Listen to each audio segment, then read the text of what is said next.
Та хүс хий хүр УК төмрийн хамт подкаст сонсож байна. Та энэ подкастаас оюун ухаан, бие махбод, зүрх сэтгэлээ хамтд нь тууштай хөгжүүлж, бизнесийн, фитнесийн, хувийн амжилтанд хүрэхэд туслах мэдээлэл, зөвлөгөө, арга барилуудаас суралцах болно. Хэрвээ та амжилтанд хүрэх хүсэлтэй бол нааша суугаад подкастаа сонсноо.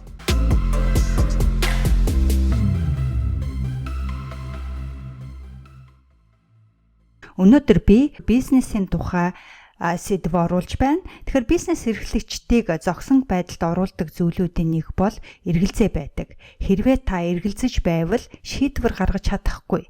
Шийдвэр гаргаагүй бол зоригтой үйлдэл хийхгүй. Тийм болохоор хамгийн түрүүнд эргэлзээгээ устгах хэрэгтэй. Тиймээс би өнөөдөр хийх үү, болох уу гэж эргэлзэх үед өөрөөсөө асуух 6 асуултыг оруулж байна. Хэрвээ танд эргэлзэж байгаа зүйл байгаа бол цааш нь үргэлжлүүлэн сонсноо. Хэрвээ та хийх үү, болох уу гэж эргэлзэж байгаа тохиолдолд хамгийн түрүүнд хийх алхам бол хийх үү, болох уу гэж эргэлзэж байгаа зүйлүүдээ амжилтын дэвтэр дээрээ жагсааж бичих нь зүйтэй. Нэг ч зүйл байсан хамаагүй, хэд хэдэн зүйл байсан ч хамаагүй бүгдийг амжилтынхаа дэвтэр дээр бичээрэй. Тэгээ бичиж дуусныхаа дараагаар дараах 6 асуултыг нэг бүрчлэн өөрөөсөө асуугаарай. Өөрөөсөө асуух эдгээр асуултанд шууд тийм эсвэл үгүй гэд амархан хариулах боломжгүй учраас та 6 асуултандаа хариулах хангалттай цагийг өөртөө өгөөрэй. За тэгэхээр эхний асуулт юу вэ гэвэл хэрвээ та хийх үү, болох уу гэж эргэлзэж байгаа бол тийм ээ хийх үү, болох уу гэж эргэлзэж байгаа тэр зүйлийг хийснээр эсвэл хийхгүй орхисноор таны бизнесийн үнцэнд нөлөөлөх үү? Таны үнцэнд нөлөөлөх үү? Хийснээр хэрхэн нөлөөлөх вэ? Хийгээгүйгээр хэрхэн нөлөөлөх вэ? Энэ асуултанд хариулахаас өмнө бизнесийнхээ үн цэнийг өөртөө сануулж байгаад хариулаарай. Мөн өөрийнхөө үн цэнийг тийм ээ өөртөө сануулж байгаад хариулахыг санал болгож байна. Таны бизнес хэрвээ сайнаар нөлөөлж байгаа бол мэдээж тэр хийх үү, болох уу гэд байгаа зүйлээ хийснэн дээр хэрвээ үгүй бол хийсний хэрэггүй. За тэгэхээр хоёр дахь асуулт юу вэ гэвэл хийх үү, болох уу гэж эргэлзэж байгаа зүйлийг хийснээр эсвэл хийхгүй орхисноор бизнесийнхээ зорилго руу ойртож байна уу? Та өөрийнхөө зорилго руу ойртож байна уу? Тийм бол хийсэн дээр, үгүй бол болох нь зүйтэй. Ингээ 3 дахь асуулт юу вэ гэвэл хийх үү, болох уу гэж эргэлзэж байгаа зүйлээ та хийх дуртай байна уу? За жишээлх юм бол та YouTube бичлэг хийх үү, болох уу гэж бодож байлаа гэж бодъё. Тэгэхээр нэгдүгээрт хийснээр таны бизнесийн үнцэнд нөлөөлөх үү? Жишээлбэл та хэрвээ YouTube бичлэгтээ өөрийнхөө бизнесийн төлөө хийж байгаа, өөрийнхөө брэнд, хувийн брэндийнхээ төлөө хийж байгаа тохиолдолд таны бизнесийн үнцэнд нөлөөлөх үү гэвэл мэдээж нөлөөлнө, тийм ээ. Хоёрдугаарт та зорилго руугаа ойртох уу гэвэл хэрвээ та бизнесийнхээ төлөө YouTube бичлэг хийж байгаа бол мэдээж зорилго руугаа ойртох уу гэвэл ойртно, тийм ээ. Ингээ 3 дугаар та тэр YouTube бичлэг хийх дуртай байна уу гэдгийг өөрөөсөө асуугаарай. Жишээлх юм бол хэрвээ YouTube бичлэг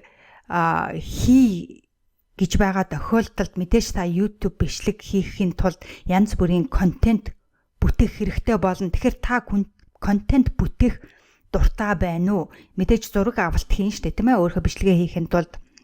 Тийм болохоор зураг авалтанд дуртай байна уу гэдгийг та өөрөөсөө асуугаад түндэ сайн бодож байгаад хариулах нь зүйтэй.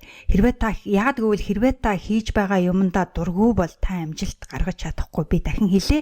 Хэрвээ та хийж байгаа юмдаа дургүй бол та амжилт гаргаж чадахгүй. Тийм учраас та тухайн хийж байгаа зүйлдээ дуртай юу, дургүй юу гэдгээ сайн бодож мэдэх хэрэгтэй. Хэрвээ та дургүйч гэсэн зориудаар, тийм ээ, дургүйч байгаа ч гэсэн зориудаар өөрийгөө хүчлээд хийвэл яах вэ гэвэл нэгдүгürt сэтгэл гаргаж чадахгүй. Хүнд хүрэхгүй тийм юм хийн гэсэн үг л дээ. Сэтгэлгүйгээр, тийм ээ, сэтгэл гаргахгүйгээр ямар нэгэн юм хийх юм бол тэр нь хүнд ерөөсөө хүрэхгүй. Хоёрдугаарт ганц 2 удаа хийгээд үр дүнгээ үзэхээс өмнө бууж өгнө гэсэн үг. Ганц 2 удаа хийгээд ихэнх хүмүүс бууж өгдөг. Яагаад гэвэл тухайн хийж байгаа юмд дургүй байдаг учраас ганц 2 хийж байгаад цаашаа өргөжлүүлээд хийхэ болдог, тууштай байж чаддаггүй. Хэрвээ өөрийгөө хүчлээд хийх юм бол тиймээс өөрөөсөө үнэхээр сайн асуух хэрэгтэй. Үнэхээр би энэ зүйлийг хийх дуртай байна уу, үгүй байна уу? Үгүй бол болиод өөр арга хайхан зүйтэй л дээ. Хэрвээ хийх гэж байгаа зүйлдээ дургүй бол өөр арга хайхан зүйтэй. Мэдээж бизнесээ хөгжүүлэхийн тулд тийм ээ зорилгодоо хүрэхийн тулд маш олон арга зам байдаг. За жишээлбэл YouTube бичлэг хийхийн оронд та YouTube бичлэг хийх үү яах уу гэж эргэлзэж байлаа гэж бодъё. Таны бизнесийн үн цэнд нөлөөлөх үү гэвэл нөлөөлнө. Та зорилго руугаа ойртох уу гэвэл ойртнаа. Гэхдээ та хийх дуртай байна уу гэсэн чинь дургүй байлаа гэж бодъё л доо. Тэгэхээр заавал YouTube бичлэг хийхийн оронд тийм ээ подкаст та хийж болно. Зарим хүмүүс YouTube бичлэг хийх дургүй байдаг. Зарим хүмүүс подкаст хийх дуртай байдаг. Тэгтэл зарим хүмүүс лайв бичлэг хийх дуртай байх жишээтэй. Гэхдээ энэ YouTube бичлэг, подкаст, лайв бичлэг бүгдээрээ ижилхэн юм шиг боловч бас өөр байдаг. Жишээлбэл миний хувьд бол YouTube бичлэг хийхэд тулд би бүх зүйлийг бэлдээхээс гадна өөрийгөө бэлдэх хэрэгтэй болдог. Одоо нүүр царайгаач гэдэг юм уу, өмсөх зүүхээч гэдэг юм уу тийм ээ. Ягаад гэвэл YouTube-ээр нөгөө бодит өөрийнхөө бичлэгийг авч байгаа учраас тэгтэл подкаст хийх нь илүү амархан санагддаг. Ягаад гэвэл би өөрийгөө бэлдэх шаардлагагүй, хамгийн гол нь микрофон өөрийнхөө контентыг бэлтгэсэн тохиолдолд аудио бичлэг хийгээл болж байгаа жишээтэй. Зарим тохиолдолд лайв бичлэг хийх нь зарим хүмүүст амархан байж болно. Ягаад гэвэл нэг их тийм контент бэлдээд байх шаардлагагүй. Яг ингээд лайвер заримдаа шууд бичлэг хийхэд тухайн хүн асуусан хүмүүсийн асуултнаас шалтгаалдаг ч юм уу. Ингээд лайв хийх нь илүү амархан санагддаг тохиолдлууд бас байдаг. Тийм болохоор мэдээж бизнесээ хөгжүүлэх зорилготой хөрөх олон арга зам бий. Тийм болохоор зөвхөн нэг арга баригдаад би нэг хийх дургүй байна гэдэг бүр зогсох биш тийм ээ. Түүний оронд та юу хийх боломжтой вэ? Подкаст хийх боломжтой юу? Лайв бичлэг хийх боломжтой? Алинд нь илүү дуртай байна? Тэр дуртайгаа хийх нь зүйтэй гэж би бодож байна. Хоёрдугаарт хийх дургүйч гэсэн тийм ээ, хийх дургүйч гэсэн жишээлбэл YouTube бичлэг хийх дургүй байлаа гэж бодлоо гэхэд гарах үр дүн дээрээ анхаарлаа төвлөрүүлээд хийгээд үзээрэй гэдгийг би танд хэлэх хүсэлтэй байна. Энэ тохиолдолд дургүйч гэсэн гарах үр дүн хүчтэй учраас өөрөө ирэхгүй шамдан хийдэг. Яг тэгвэл би өөрийнхөө жишээнээс харж байхад өөрийгөө харж байхад би анх YouTube бичлэг хийх шийдвэр гаргаад тэр аль дээр 2011 онд YouTube бичлэг хийх шийдвэр гаргаж байсан. Тэгээ YouTube бичлэг хийх нь надад маш хэцүү байсан. Ягаад гэвэл нэгдүгээр контент бүтээж чадахгүй, хоёрдугаарт контент бичих нь маш хэцүү санагдаж байсан. Мөн өөрийнхөө бичлэгийг авна гэдэг маань надад маш хэцүү санагдаж байсан. Тийм болохоор би хийх маш их дургүй байсан гэвэл дургүй байсан.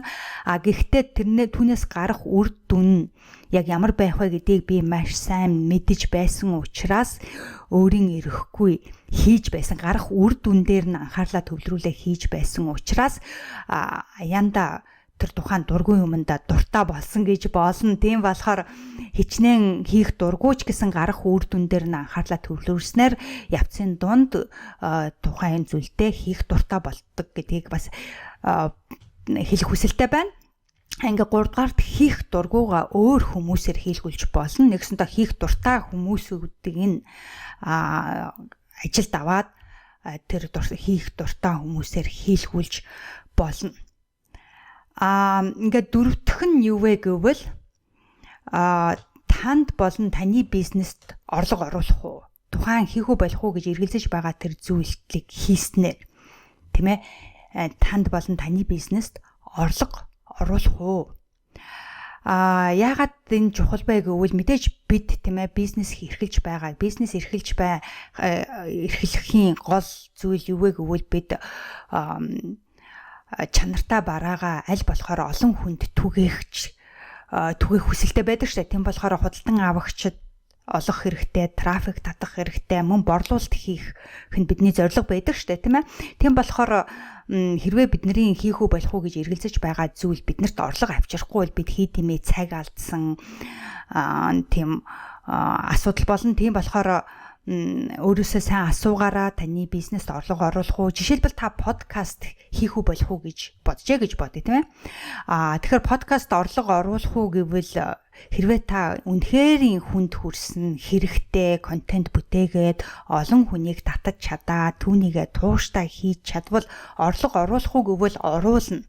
Хэрвээ үгүй бол цаг гарцд нь мэдээж мөнгө гарцсан.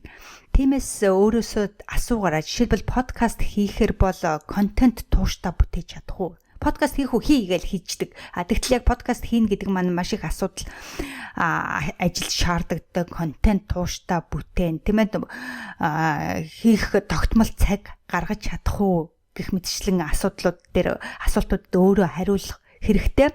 Хэрвээ та үнэхээр 7 хоног болгон контент гаргаж чаднаа, бичлэгээ хийж чаднаа, өдөр болгон контент хийж чаднаа, өнжөөд нэг контент хийж болно. Эсвэл сар болгон нэг дугаар гаргаж чаднаа. Тэгээд тэрийг хийх цагийг би тогтмол гаргаж чаднаа гэж бодож байгаа бол тэр подкастаа хийсэн дээр үгүй бол хэрвээ нэг 2хан подкаст нэг 2хан дугаар хийгээд тэрийгээ цаашаа өргөжлүүлэхэд хийхэ болох юм бол бидний цаг гарцсан асуудал болно тийм үү. Тэгэхээр дөрөв дэх асуулт нь танд болон таны бизнест орлого оруулах уу гэдэг асуултанд маш сайн бодож байгаад хариулаарай. Ингээд 5 дугаарт хийхэд хэр их цаг зарцуулах вэ? Тэгэд нөө хийх үү болох уу гэдээ байгаа тэр зүйлийг хийхин тулд та хэр их цаг зарцуулах вэ гэдгийг өөрөөсөө асуугаараа. Тэгээд тэр зарцуулсан цаг чинь ашигаа өгөх үү? Тэгэхэд зарцуулсан цаг чинь танд ашигаа өгөх үү? Хэрвээ хэн нэгэн таныг ярилцсанд уриад тийм ээ та очих уу болох уу гэж бодож байгаа бол өөрөөсөө асуугаараа зарцуулсан цаг чинь ашигаа өгөх үү? Ярилцлага өгснөөр харилцан бие биедээ ашигтай байх уу? Эсвэл зөвхөн нэг талынх байх уу тийм ээ? Хэрвээ зөвхөн нэг тал давмгайлсан байхаар бол өөрийнхөө бизнес цагаар зарцуулсан хамаагүй дээр штэ тийм ээ? Хэрвээ хоёр талын ашигтайгаар та өөрийнхөө бизнесч трафик татах боломжтой, бусдын нөгөө хүнийхээ бизнес ч гэсэн трафик татах боломжтой тийм ээ? Бие биедээ тустай байх юм бол мэдээж очсон дээр. Тийм болохоор дахин өөрөөсөө асуух хэрэгтэй. Хэр их цаг зарцуулах вэ? Зарцуулсан цаг чинь танд ашигаа өгөх үү? Хэрвээ тийм бол хийсэн дээр, хэрвээ үгүй бол болсон дээрээ. За ингээд сүүлчийн асуулт 6 дахь асуулт юу вэ гэвэл нэг юмд цаг гаргаснаар тийм ээ хийх үү болох уу гэж бодлоо гэж бодъё л да тий. Тэгэхээр та энэ асуултыг өөрөөсөө асуугаарай. Нэг юмд цаг гаргаснаар зарим тохиолдолд нэг юмны цагнаас хасагдаж байдаг л да. Тэгэхээр нэг юмд цаг гаргаснаар нэг юмны аль нэг юмны чинь цагнаас хасагдаж байна уу гэдгийг өөрөөсөө асуугаарай. Тэгээд түүнийг тооцож үзээрэй. Жишээлбэл хэрвээ жишээлбэл тэр таны хийх үү болох уу гэд байгаа тэр зүйл чинь тийм ээ хэрвээ хийх юм бол хэрвээ хий гэж бодож байгаа бол тэр чинь хэрвээ 7 хоног зарцуулах тий 7 хоногийн ажил байгаа бол мэдээж өөртөө зарцуулах зарим нэг цагийг хасч байгаад хийж болно. Эсвэл гэр бүлдээ зарцуулах зарим нэг цагийг хасч байгаад хийж болно. Жишээлбэл би дасгал өдөр болгон хийдэг байлаа гэж ботход би энэ хийх үү болох уу гэд миний бодоод эргэлзээд байгаа зүйл тийм ээ. Дээрх 5 асуултанд тавууланд нь үнэхээр эргээр хариулагдсан бол тийм ээ. Миний бизнес үн цэнд нөлөөлөх үү гэсэн чинь нөлөөлнө. Зорилго руугаа ойртох уу гэсэн чинь ойртно. Би хийх дуртай юу гэсэн чинь дуртай тийм ээ.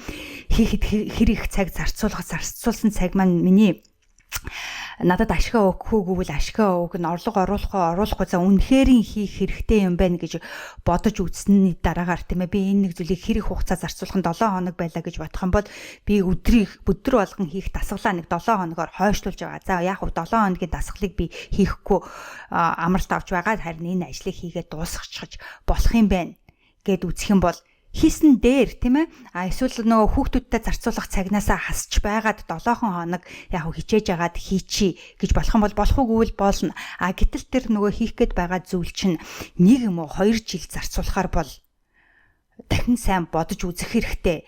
1 юм уу 2 жил би дасгалаа хасч байгаад хийн гэх юм бол айгүй утгагүй болно шүү дээ тийм ээ. Эсвэл хүүхдүүдтэй гэр бүлдээ зарцуулах цагаа хасч байгаад 2 жил би хасч байгаад энэ нэг зүйлийг хийн гэх юм бол бас утгагүй болно. Тийм болохоор сайн бодож тооцоо гаргаж үзэх хэрэгтэй. Энийг хийснээр өөр нэг ямар нэг юм хийхийг хасагдаж байна уу? Хийх цагнаас хасагдаж байна уу? Хэрвээ үгүй бол тийм ээ үгүй бол сайн хэрэг хэрвээ тийм бол юуны цагнаас хасагдаж байна? Ингэж хасагдах нь зүгээр үү гэдгийг бас тооцож үзэх хэрэгтэй л да. Хэрвээ та өөрөө хийхгүйгээр таны баг тийм ээ таны компани компани хүмүүс таны баг хийхээр бол тэр нэг зүйлийг таны баг хийснээр таны хамт олон хийснээр Тэгээ таны хамт олонны өөр нэг зүйлийг хийх цагаас бас хасагдж байна уу гэдгийг бас тооцож үзэх хэрэгтэй л дээ. Жишээлх юм бол YouTube бичлэг хийлээ гэхэд та өөрөө хийхгүйгээр таны хамт олон хийлээ гэж бодоход чинь таны хамт олон таны баг тэр зүйлийг хийснээр өөр нэг зүйл сошиал медианы пост гаргах цагнаас хасж гин үү, подкаст хийх цагнаас хасж гин үү, телевизийн реклам цацах цагнаас хасж гин үү, эсвэл ямар нэгэн үр бүтээмжтэй ажлаас нь хасагдаж байна уу, тэр нь зүгээр үү гэдгийг бас тооцож бодож гаргах нь зүйтэй гэдгийг бас хэлэх хүсэлтэй байна. За тэгэхээр энэ 6 асуултанд хариулснаар эргэлзээгээ устгах боломжтой болох учраас эргэлзээ төрөх үед өөрөөсөө сая түрүүчийн энэ асуусан 6 асуултыг заавал асуугаараа. Тэгэхээр энэ 6 асуултын эхнийх нь юу вэ гэвэл таны бизнесийн үнцэнд нөлөөлөх үү, сайнаар нөлөөлөх үү, муугаар нөлөөлөх үү, тийм ээ. Хоёрдугаарт таны бизнесийн зорилго руу ойртож байна уу? Хэрвээ ойртож байвал yes хийгээрээ, ойртохгүй байвал тэ зорилготой чи огт нийцэхгүй байвал орхисон дээрээ. 3 дугаард та хийх үнэхээр дуртай байна уу гэдгээ өөрөөсөө асуугаараа. Хэрвээ та хийж байгаа юмдаа дургүй бол мэдээж амжилт гаргаж чадахгүй. Тийм учраас өөрөөсөө асуух хэрэгтэй, та дуртай байна уу? Хэрвээ дургүй байгаа ч гэсэн хэрвээ хийхээр шийдсэн бол та гарах үр дүн дээрээ анхаарлаа төвлөрүүлснээр тухайн зүйлдээ дуртай болдог. Тал би ингээд 4-р таанд болон таны бизнест орлого оруулах уу, 5-дугаарт хийх хэрэг цаг зарцуулах вэ, зарцуулсан цаг чинь танд эргээд ашгаа өгөх үү гэдгээ тооцож үзээрэй. Ингээд сүлд нь нэг юмд цаг гаргаснаар нөгөө юмны цагнаас хасагдаж байна уу гэдгийг тооцож үзээрэй гэдгийг хэлэх хүсэлтэй байна. Тэгэхээр өнөөдөр энэ подкастнаас энэ дугаар танд таалагдсан байх гэж бодож байна. Хэрвээ танд өнөөдөр эргэлзээ байна уу? Танд эргэлзээ өнөөдөр байна уу? Хэрвээ эргэлзээ байгаа бол эдгээр асуултууд эргэлзээгийг чинь устгахад тус болсноо гэдгийг та надтай доор комент хэсэгтэр бичиж үлдээвэл би маш их баярлах болно. Хэрвээ танд эргэлзээ төрсөн үед та тэр эргэлзээгээ шийдэхин тулд хийх үү болох уу гэж бодож байгаа тохиолдолд та юу хийдэг вэ гэдэг туршлагаасаа та надтай хуваалцах юм бол би бас маш их баярлах болно. Тэгэхээр хэрвээ тань таалагдсан бол мэдээж лайка өгөөрөө, та комент та бичиж үлдээгээрээ, өөрийнхөө ревю тэ таалагдсан хэсгээ бичиж үлдээгээрээ. Мөн бас эргэлзээтэй байгаа тэр хүмүүст цааш нь дамжуулж тус хүргээрэй. За тэгээд дараагийн бичлэг хүртэл баяртай. Хөр зөвхөн таны өөрийн хүсэл эрмэлзэл таныг амжилтанд хүргэнэ. Баяртай.